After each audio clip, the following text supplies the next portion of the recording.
And the world is yours on Metro FM at 24 after 2 o'clock. Metro FM is where you're at, hanging out still with Samar Davies as well as Dumi Gumbi. And these guys are award winners, man. Award-winning international film and television producer and director, that's Samar Davies, and award-winning independent producer, Dumi Gumbi. Dumi, you seem to be one guy that produces award-winning projects, right? Because what you work on, you tend to be happy about, and you get accolades for that. My question would be your description of your production and what inspires those productions. I think it's about the work. I think, for us, a lot of people always say, "Oh, you're a producer, you only care about money." And I think, yes, we do care about money. We need to be financially prudent, especially when we're making these products.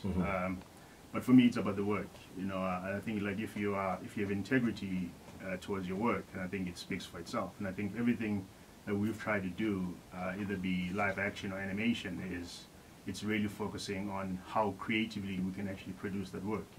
So that's the main thing for us. From Ubizo to we did a 13 5-minute short films called Backyard Shorts that won us after in 2009. For best animation. I think that award was actually created because of the work that we were creating as a studio. Because they didn't have it before prior to 2009. Last year we released another movie called Dora's Piece. We wrote that film. That film was written for over 5 years before it was made. And I think like the quality of the script, the quality of the film has gone all over the world. It was in Boston, which, funny enough, that's where I was based when I was in the States. It was in Boston. There was the US premiere, the Boston International Film Festival. We picked up 2 awards there. It was also in the Beijing International Film Festival in China.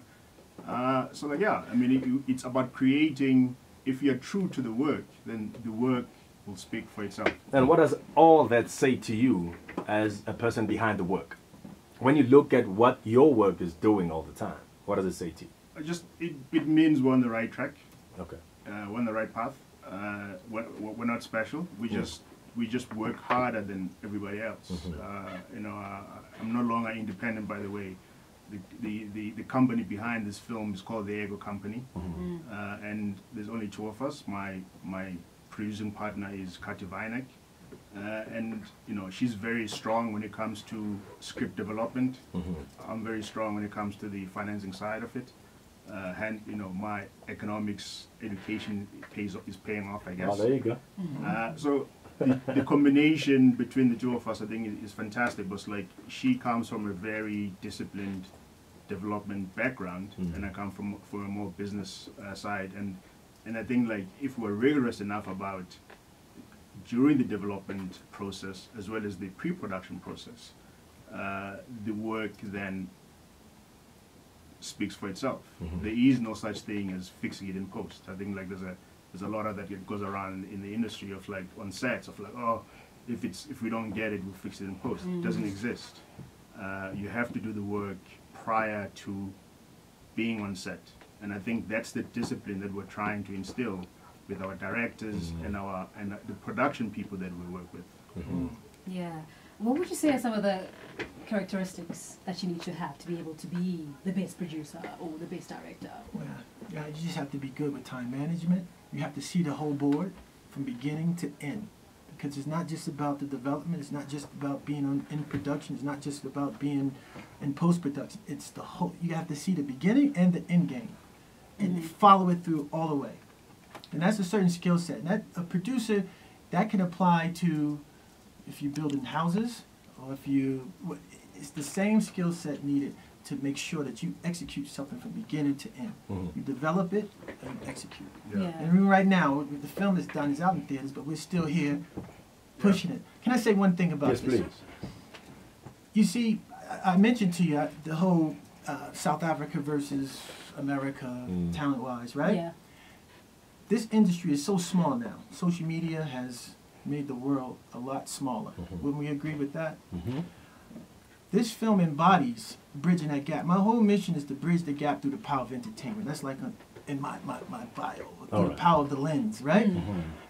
So this film, Hollywood would never come to Africa or South Africa to find actors to be the lead in an American movie. It's usually the other way around. Yeah, they'd rather cast American actors and make them play South African. Yeah. So here we are. We've created a platform, and this is just one example of more to come, things that we want to do. So that's why it's important, beyond the film, beyond who's in it, beyond who made it, for South Africans to support this film, because what it does is it shows that there is value in discovering some other actor or actress and putting them in a mainstream movie, a commercially viable movie. If it proves to be commercially viable, then we can continue to do that. We don't have to rely on the same names or the same Hollywood names. You can unearth new talent because people have shown that they would support. As long as it's a good film, they will support it. And that's very important. And if I can just add to that, I mean, the South African actors in this film kill it. You know, All the time. They go toe to toe with these Hollywood stars, and I think like for us, that's a great thing to see. I mean, like the two leads shine, and I think like if people go out and check out all the reviews that have been written, you know, that's what they say. They say Atandwa and Altovies are great in this film, and I think it proves that we have talent that can go toe to toe with the best in the world, and we need the local people, the local audiences to go out and support this film, because like these guys, they bring it on this film. Yeah. Right. Love by Chance. That's the film that you guys are What talking is about. it Sorry. about? Love by Chance. Love by Chance. So exciting. go out and support. Go out and watch. Go out to the theaters and watch this movie. All right, you were saying something, Samad? I was going to say, not only that, it's not only being released in South Africa, it's rolling out to the rest of Africa, Kenya, Nigeria, you name it, then to the UK, and also it has a release in the United States. So that's putting actors from here on an international platform. But guess what? If South Africa doesn't support its own, how could you ever expect someone else Anybody to support, right? Yeah. Even though they still will on the merits of the film. But you get what I mean by that, right? But the film is about two aspiring actors who meet by chance in America, trying to crack into the Hollywood business, right? And trying to juggle love and a shared passion. That's where the conflict comes into play. Yeah. It's a very funny film. They're surrounded by a very funny cast.